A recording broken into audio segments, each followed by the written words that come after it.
그리스도의 이름으로 기도드립니다. 아멘. 오늘 우리가 함께 볼 말씀은 열왕기 하 23장 31절부터 24장 7절까지 말씀입니다. 열왕기 하 23장 31절부터 24장 7절까지 말씀 우리 함께 교독하겠습니다. 여호아하스가 왕이 될 때에 나이가 23세라 예루살렘에서 석 달간 다스리니라. 그의 어머니의 이름은 하무달이라 림나 예레미야의 딸이더라.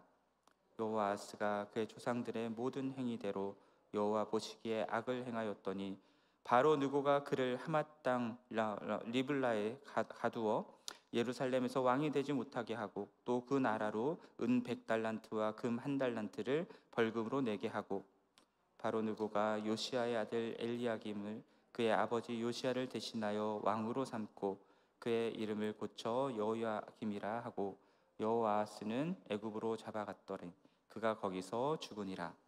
여호야김이 은과 금을 바로에게 주니라. 그가 바로 느고의 명령대로 그에게 그 돈을 주기 위하여 나라에 부과하되 백성들 각 사람의 힘대로 액수를 정하고 은금을 징수하였더라. 여호야김이 왕이 될 때에 나이가 25세라 예루살렘에서 11년간 다스리니라. 그의 어머니의 이름은 스비다라 루마 부다야의 딸이더라. 여호야김이 그의 조상들이 행한 모든 일을 따라서 여호와 보시기에 악을 행하였더라. 여호야김 시대에 바벨론의 왕 느부갓네살이 올라오매 여호야김이 3년간 섬기다가 돌아서 그를 배반하였더니 여호와께서 그의 종 선지자들을 통하여 하신 말씀과 같이 갈다의 부대와 아람의 부대와 모압의 부대와 암몬 자손의 부대를 여호야김에게로 보내 유다를 쳐 멸하려 하시니 이 일이 유다의 임함은 곧 여호와의 말씀대로 그들을 자기 앞에서 물리치고자 하심이니 이는 므낫세의 지은 모든 죄 때문이며 또 그가 무죄한 자의 피를 흘려 그의 피가 예루살렘에 가득하게 하였음이라. 여호와께서 사하시기를 즐겨하지 아니하시니라. 여호야김의 남은 사적과 행한 모든 일은 유다 왕 역대 지략에 기록되지 아니하였느냐. 여호야김이 그의 조상들과 함께 자매 그의 아들 여호야긴이 대신하여 왕이 되니라.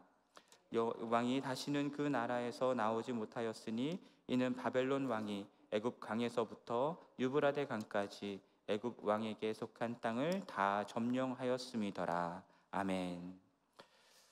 자, 어제 본문이었던 23장 24절부터 30절까지의 말씀을 보면은 이제 요시야가 여호와의 율법책을 발견하고 그 율법에 근거하여서 철저한 종교 개혁을 단행하였던 그 요시야에 대해서 하나님께서 평가하는 말씀이 나옵니다. 요시야와 같이 마음을 다하며 뜻을 다하며 힘을 다하여 모세의 모든 율법을 따라 여호와께로 돌이킨 왕은 요시야 전에도 없었고 후에도 그와 같은 자가 없었다라고 말씀하죠. 그럼에도 불구하고 여호와께서는 유다를 향하여 내리신 그 크게 타오르는 진노를 돌이키지 않으셨다라고 말씀합니다. 왜냐하면 므낫세가 여호와를 경노하게 한 그 모든 경노 때문이었다라고 말씀하죠. 그래서 이스라엘처럼 유다도 하나님 앞에서 물리치며 하나님이 택한 예루살렘 성과 그 이름을 거기에 두리라 한 성전을 버릴 것이다 라는 말씀을 하십니다. 그래서인지 모르겠는데 그토록 철저하게 종교개혁을 단행하였던 요시야였지만 하나님의 입에서 나오는 애굽 왕 느고의 말을 듣지 않고 무기또에 싸우러 나갔다가 결국은 허무하게 화살에 맞아 죽는 일이 있습니다. 이후로 하나님이 유다를 멸망시키겠다 하신 그 말씀이 이제는 눈에 보이게 진행되고 있는 것들을 오늘 본문 속에서 우리가 확인할 수가 있습니다. 요시야가 허무하게 죽고 난 이후에 백성들이 요시야의 아들인 여호아하스를 왕으로 세웁니다. 그에게 기름을 붓고 왕으로 세웠다라고 나옵니다. 여러분, 본래 기름을 부어 왕을 세우는 것은 하나님의 말씀을 받은 선지자에게 하나님께서 명령하셔서 행하는 일이었죠. 그런데 백성들이 여호아하스를 택하였고 그에게 기름을 부어서 그를 왕으로 세웠다라고 말씀하고 있습니다. 자, 그렇게 세워진 여호아하스의 재임 기간은 얼마였냐면 3개월이었다라고 말씀하고 있죠. 석 달을 다스렸던 여호아하스에 대한 하나님의 평가가 32절에 나옵니다. 그의 조상들의 모든 행위대로 여호와 보시기에 악을 행하였다라고 말씀하죠. 제가 계산을 좀 해보니까 요시야의 종교개혁이 이루어졌을 때가 여호아하스가 약 8살쯤 됐을 때부터입니다. 그러니까 그 이후로 12년, 13년간을 그의 아버지 요시야 밑에서 하나님의 율법대로 행하는 모습들을 지켜보면서 자랐을 여호아하스였습니다. 그럼에도 불구하고 이는 그의 아버지가 아닌 조상들을 따라서 하나님 보시기에 악을 행한 왕으로 평가되고 있습니다. 3절 말씀 보면은 백성이 요시야의 아들들 중에 택하여 세운 여호아하스를 33절이죠. 33절 말씀을 보면은 여호아하스를 애굽의 왕 느고가 하맛 땅 리블라에 가두어서 예루살렘에서 왕이 되지 못하게 하였다라고 말씀합니다. 그리고 유다로 하여금 은 100달란트와 금 1달란트를 벌금으로 내게 하였다라고 말하는데 이것은 결국 조공을 바치게 한 것이죠. 즉 유다가 지금 애굽의 봉신국이 되었다라는 것을 말하는 것입니다. 그렇기 때문에 유다의 왕도 애굽 왕 느고가 지금 원하는 사람을 세우게 되는 모습이 나옵니다. 34절 말씀을 보면은 요시야의 또 다른 아들이었던 엘리야김을 애굽의 왕 느고가 왕으로 삼습니다. 그리고 그의 이름을 여호야김으로 이름을 바꿉니다. 여호야김과 여호아하스 둘 다 요시야의 아들들이죠. 형제였습니다. 여호야김이 여호아하스보다 약 2살 정도 많은 형이었습니다. 그러니까 지금 백성들이 동생인 여호아하스를 먼저 왕으로 세웠다라는 사실을 우리가 알게 되고요. 애굽 왕에 의해서 그가 폐위된 이후에 결국은 여호아하스는 애굽으로 잡혀가서 거기서 죽게 됩니다. 그리고 대신에 형인 엘리야김, 여호야김을 왕으로 세우고 애굽이 택하여 왕으로 세우고 그리고 그의 이름을 여호야김으로 이름을 바꾸게 된 것이죠. 엘리야김은 하나님이 세우신다라는 뜻이고요. 여호야김은 여호와가 세우신다라는 뜻입니다. 그러니까 이름의 뜻 차이는 별로 없습니다. 그러나 유다의 왕이 세워지고 패하는 지금 이 일들이 여호와 하나님에 의해서 이루어지는 것이 아니라 지금 어떻게 되었습니까? 처음에는 백성에 의해서 되었다가 이제는 열강인 애굽에 의해서 이루어지고 있는 모습을 보게 됩니다. 즉 지금 유다를 다스리는 분이 하나님이 아니라 지금 다른 것이 되어 있다라는 것을 우리들에게 보여주고 있는 그런 모습입니다. 느고에 의해서 세워진 이 여호야김은 35절에서 느고의 명령대로 은과 금을 바로에게 바치는 모습이 나오죠. 이를 위해서 백성들에게 세금을 거둡니다. 각자의 재산 정도에 따라서 배정된 액수를 내놓아야만 하는 그런 상황이 되었습니다. 백성들은 백성들대로 힘들어지고 그리고 나라는 지금 애굽의 통치를 받게 되는 상황이 된 것입니다. 그렇게 여호야김이 애굽의 봉신으로 다스리게 된 기간이 11년이었다라고 이야기하고 있죠. 그러한 여호야김에 대한 평가가 또한 37절에 나옵니다. 그의 조상들이 행한 모든 일을 따라서 여호와 보시기에 악을 행하였다라고 말씀합니다. 여호야김도 아버지 요시야의 길을 따라서 그의 종교개혁을 따라서 하나님 보시기에 정직하게 행했던 것이 아니라 조상들을 따라 악을 행하였다라고 말씀합니다. 그리고 24장 1절로 들어가면 바벨론 왕 느부갓네살이 올라와 여호야김이 3년간 섬기다가 돌아서 그를 배반하였다라고 하는 말씀이 나오는데요. 애굽에 의해서 세워졌던 여호야김이었지만 이때의 신흥 강국이었던 강대국으로 성장했던 바벨론에 의해서 또다시 점령되는 일이 있었던 것 같습니다. 그래서 당시에는 약 3년 정도 바벨론의 통치 아래 있었던 것 같아요. 그리고 바벨론이 유다를 지나 이제 이집트 접경으로 가서 애굽과 치열한 전쟁을 벌이게 되는데요. 이때의 두 군대 모두가 큰 피해를 입게 됩니다. 따라서 바벨론이 세력이 어느 정도 약화되는 그 틈을 타서 지금 여호야김이 반란을 일으킨 것이죠. 그래서 다시 애굽과 동맹을 맺고 바벨론의 영향력으로부터 벗어나고자 하는 시도를 했던 것입니다. 이에 2절 말씀을 보면은 바벨론이 갈대아 사람의 부대, 아람 부대, 모압과 암몬 자손의 부대, 이런 부대들을 동원하여서 여호야김에게 보내어 유다를 쳐 멸하려 하였다라는 말씀이 나옵니다. 3절 말씀에서 이 일에 대한 해석이 나오는데요, 이 일이 유다에게 임한 이유가 무엇이냐 하면 여호와의 말씀대로 유다를 하나님 앞에서 물리치고자 하신 하나님의 뜻이 이루어지는 것이다라고 말씀하고 있고요, 그리고 이것은 므낫세의 지은 모든 죄 때문이었다라고 말씀하고 있습니다. 므낫세의 죄는 여호와를 향한 우상 숭배뿐만이 아니라 무죄한 자의 피를 흘리는, 그래서 그 피가 예루살렘 성에 가득하게 하는 그런 불의함까지 저질렀다라고 말씀하고요, 그렇기 때문에 하나님이 그의 죄를 사하시기를 즐겨하지 않았다라고 말씀하는데, 새번역 성경을 보면은 결코 용서하실 수가 없었다라고 말씀합니다. 그만큼 므낫세가 저지른 악이 컸던 것이죠. 역대하 36장 말씀을 보면은 결국 바벨론 왕 느부갓네살이 올라와서 여호야김을 칩니다. 그리고 그를 쇠사슬로 묶어서 바벨론으로 포로로 잡아갑니다. 뿐만 아니라 여호와의 전에 있던 기구들도 바벨론으로 가져가서 바벨론에 있는 느부갓네살의 신상 앞에 신전에 두는 일이 있었습니다.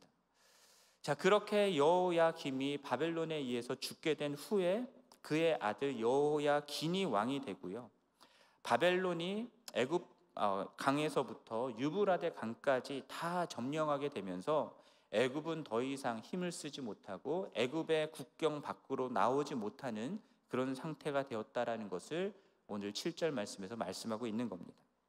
결국 유다 역시도 바벨론이라고 하는 강대국에 의해서 멸망당하게 될 때가 이제 얼마 남지 않았다라는 사실을 오늘 본문 속에서 우리가 확인할 수 있는 것이죠. 여러분, 오늘 말씀 보면서 저는 이런 말이 떠올랐습니다. 망조가 들었다.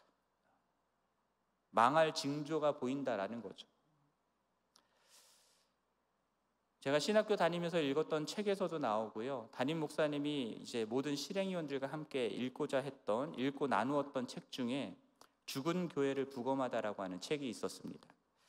그 책의 저자가 말하기를 문을 닫게 된 교회들, 그들을 조사하여서 무엇 때문에 문을 닫게 됐는가, 그 이유가 무엇인지를 파악했던 그런 내용들을 말하고 있는 건데요, 이미 교회가 성장을 멈추고 정체가 되고 소멸하게 되는 징조들이 조금씩 명확하게 드러나는 그런 상태가 됐다면 그것은 이미 10년, 20년 전부터 정체 단계에 있었다라는 겁니다. 그때부터 정체되고 쇠퇴하고 있었는데, 그런데 사람들이 그걸 깨닫지 못하고 있었다라는 거죠. 마치 평상시에는 별다른 징조가 없어서 건강한 줄 알았는데 건강에 이상 신호가 와서 병원에 가보니 아주 심각한 병에 걸려 있었던, 그것이 드러나는 것과 마찬가지입니다. 정체 후에 쇠퇴가 서서히 진행되기 때문에 성장을 경험했던 교회의 내부에 있던 사람들은 그것을 잘 깨닫지 못하고 방치하고 있다가 결국은 쇠퇴하고 문을 닫게 되는, 소멸하는 단계까지 간다라는 겁니다. 여러분, 왜 깨닫지 못했겠습니까? 서서히 진행됐기 때문만이 아니라 좋았던 옛날 속에 살고 있었기 때문입니다. 그리고 내가 익숙한 신앙생활에 빠져 있었기 때문입니다. 그래서 내 피로를 채우는 것, 우리들 내부의 피로를 채우는 것, 우리들이 가장 편안하게 신앙생활할 수 있는 그것에 초점을 맞추는 그것 때문에 변화하기보다는 내 것을 지키는 것들을 계속 해오는 성향 때문에 쇠퇴가 되고 있음에도 불구하고 그것을 깨닫지 못했던 것이죠. 여러분, 다들 알다시피 변화는 대가를 요구합니다. 하나님의 말씀에 순종해야 된다, 이거 모르는 사람이 어디 있습니까? 다 알죠. 하지만 하나님의 말씀에 순종하기 위해서는 어떻게 해야 됩니까? 내가 지금까지 편하게 누려왔던 죄악을 버려야 되는 거죠. 내 마음속에 우상으로 몰래 즐기면서 품고 있었던 우상들을 깨트리는 일들을 해야 되는 거죠. 그것으로부터 철저하게 돌아서는 일들을 해야 되는 겁니다. 그런데 순종해야 되는 것은 알지만 그런 대가를 치르기 싫어서 변화를 거부하다가는 결국은 망한다라는 거죠. 대가를 치르는 것은 언제나 어렵고 힘듭니다. 그래서 사람들이 알면서도 안 합니다. 계속 그렇게 있다가는 큰 문제를 갖게 되고 결국은 돌이킬 수 없게 된다는 사실을 머리로는 아는데 근데 그것을 바꾸지는 않아요. 그래서 결국은 죽는 것을 선택하는 일들이 일어납니다. 아시는 분은 아시지만 제가 당뇨병이 있지 않습니까? 처음에 2017년에 우리 교회에 와서 이제 병원 가서 진단을 받고서는 그때 경각심을 갖고서는 철저하게 관리하면서 조절을 했단 말이죠. 그래서 정상 수치로 내려갔었습니다. 근데 삶의 습관을 바꾼다라는 게 쉽지가 않습니다. 조금 먹어도 괜찮네, 조금 먹어도 괜찮네 하다가 다시 수치가 계속 올라가는 거예요. 바쁜 사역 핑계를 대고 스트레스 핑계를 대면서 먹어서는 안 되는 것들을 막 먹습니다. 그러다가 정신 차리고 다시 열심히 하다가 또 못하게 되고 열심히 하다가 또 못하게 되고 그런 모습을 스스로 참 어리석다라고 생각을 하면서도 그러고 있는 거예요. 그런 제 모습이 오늘 본문 속에서 본격적으로 망조가 보이는 이 유다의 모습과도 같다라는 생각을 해보게 됩니다. 정체와 교회의 정체와 쇠퇴가 징조의 그런 징조들이 눈에 보이는 순간까지 온 문을 닫게 된 교회들의 모습과 같다라는 생각을 해보았습니다. 바벨론을 통해서 유다가 망한다라고 하는 것이 므낫세의 죄악을 하나님께서 용서하실 수가 없었기 때문이다라고 오늘 본문이 말씀하지만 여러분, 므낫세 한 사람만의 죄악이었겠습니까? 이 당시에 활동했던 예레미야 선지자가 쓴 예레미야서 말씀을 여러분 보십시오. 므낫세만의 죄악을 말하지 않습니다. 므낫세가 저질렀던 것과 같은 우상 숭배와 불의한 일들을 온 나라 사람들이 다 저지르고 있었습니다. 선지자들도 저질렀고 제사장들도 저질렀습니다. 하나님은 예레미야를 통하여서 이스라엘이 아수르에 멸망당한 것처럼 유다도 바벨론에게 멸망당할 것을 말씀하셨고 회개하고 돌이킬 것을 촉구하셨지만 사람들이 듣지를 않아요. 자기들은 괜찮다라는 겁니다. 성전이 있으니까, 하나님의 말씀이 아닌 말씀들을 선포하는 선지자들이 있으니까. 제사장들은 부정한 이득을 취하면서 제사를 더럽히고 있는데 그럼에도 하나님의 말씀대로는 아니지만 우리가 나름의 제사를 드리고 있으니까 괜찮다라는 겁니다. 백성들도 하나님의 백성들에게 요구되는 사랑과 정의의 삶이 아닌 이웃을 해하고 이웃을 착취하는, 그래서 손에 피가 가득한 상태로 나와서 성전에서 손을 들고 하나님께 예배하는 그런 모습들을 보였다라는 거죠. 비록 손에 피가 가득하지만 하나님을 향하여 예배드리고 있으니까 괜찮다라는 겁니다.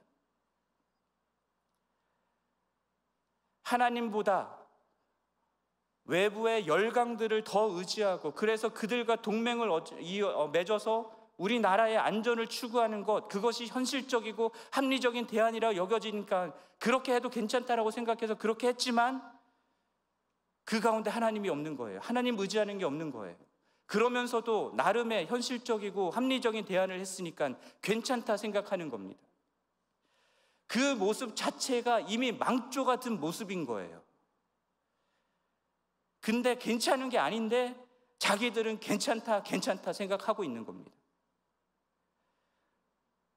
하나님의 택함을 받은 민족이니까, 성전이 그들 가운데 있으니까, 나름 합리적이고 현실적인 그런 방법들로 살아왔으니까, 이제까지 그렇게 살아왔음에도 아무 문제가 없었으니까, 그러니까 편하니까, 그렇게 사는 게 좋으니까 괜찮다라는 겁니다. 근데 괜찮은 게 아니죠. 그러다 망하는 겁니다. 이제까지 해왔던 길에서 돌아서야 사는 겁니다. 변화해야 사는 겁니다. 이제까지 해왔던 내 방식들, 전통들, 경험들, 과거에 매여서는 그냥 죽는 겁니다.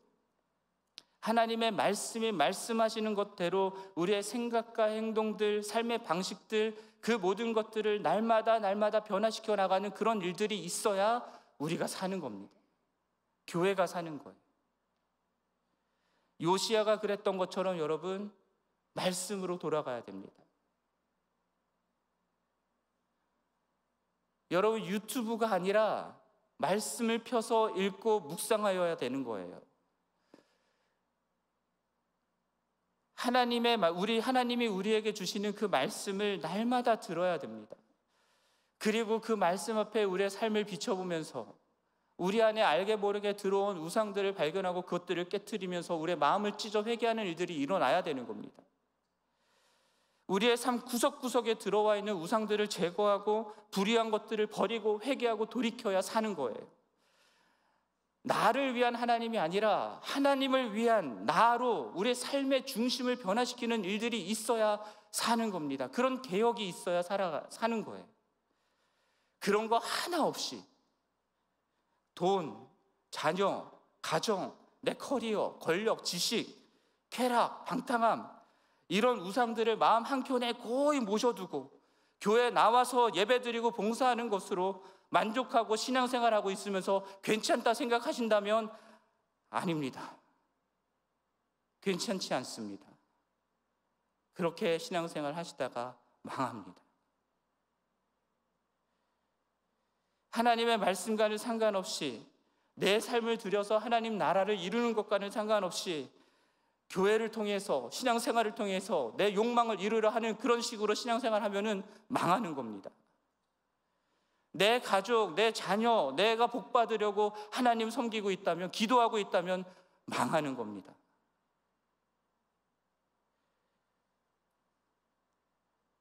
여러분 자신을 볼 때, 우리 교회를 볼 때, 오늘날 교회들의 모습을 볼 때 여러분 정말 괜찮습니까? 이번 주에 들었던 얘기 중에 하나가 한국의 좀 큰 교회들은 여러 언어들로 드리는 예배들이 있잖아요. 중국어로도 예배드리고 영어로도 예배드리고 일본어로도 예배드리고 고등학교 자녀들을 각 예배마다 다 들여보낸대요. 예배드리라고 들여보내는 게 아니라 언어 공부시키려고. 교회가 그렇게 가고 있는데 이게 괜찮습니까? 예배는 뒷전으로 두고 자녀들 액티비티 하는 거, 그래서 좋은 대학 보내려고 하고 좋은 직장 가게 하려고 하는 거, 그런 마음으로 교회 나와서 열심히 기도하는 거, 그거 괜찮습니까? 저는 저를 볼 때 괜찮지 않아요. 그래서 오늘 말씀을 준비할 때 눈물이 그렇게 나더라고요. 이대로 가다가 망하지 않을까요, 여러분? 단순히 교회들이 문 닫는 차원이 아니라 하나님 심판대 앞에 섰을 때에 여러분들은, 저는, 우리 교회는, 이 땅의 교회들은 하나님 앞에 무슨 말씀을 들을까요?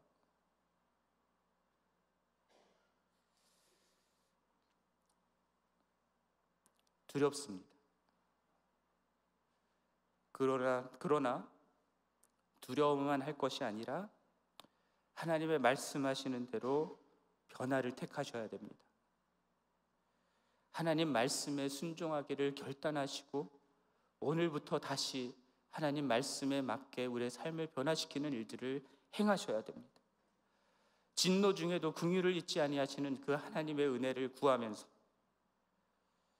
정말 우리가 하나님의 앞에 마음과 뜻과 힘을 다하여 말씀에 순종하는 자들이 되게 해달라고 여러분 기도하시며 부르짖으셔야 됩니다.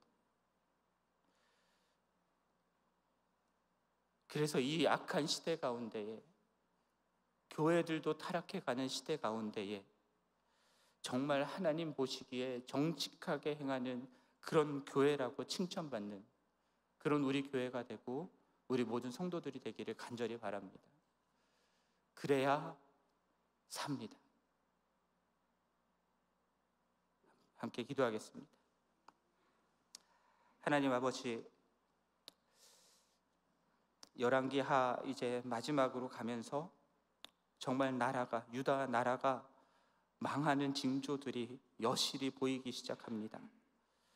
하나님이 보이지 않고 사람들과 열강들이 보이기 시작합니다. 주님, 그런 징조들이 보이고 선지자가, 예레미야 선지자 같은 선지자들이 망한다 망한다라고 말함에도 불구하고 우리는 괜찮다 괜찮다 말하였던 이 유다 백성들처럼 우리들의 삶 가운데, 교회들의 모습 가운데 망할 징조들이 보임에도 불구하고 여전히 괜찮다 말하고 있지는 않은지 우리 자신을 돌아봅니다. 하나님, 우리의 마음을 찢어 회개할 수 있게 도와주옵소서. 하나님 말씀 앞에 다시금 나아갈 수 있게 도와주시고 그 말씀대로 우리를 변화시켜가는 자들 될 수 있게 도와주시고 우리 교회가 될 수 있게 도와주옵소서. 그리하여서 이 악한 시대 가운데에 정말 하나님 앞에 정직하게 행하는 교회, 정직하게 행하는 제자, 주님의 자녀의 모습이 무엇인지 주님이 이 세상 가운데 나타내며 주님을 증거하는 그런 우리 교회가 될 수 있도록 도와주시옵소서. 이 모든 말씀 우리 주 예수 그리스도의 이름으로 기도드립니다. 아멘.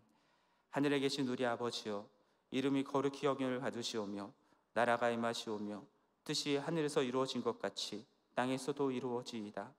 오늘 우리에게 일용할 양식을 주시옵고 우리가 우리에게 죄 지은 자를 사하여 준 것 같이 우리 죄를 사하여 주시옵고 우리를 시험에 들게 하지 마시옵고 다만 악에서 구하시옵소서. 나라와 권세와 영광이 아버지께 영원히 있사옵나이다. 아멘. 계속해서 개인적으로 기도하시겠습니다.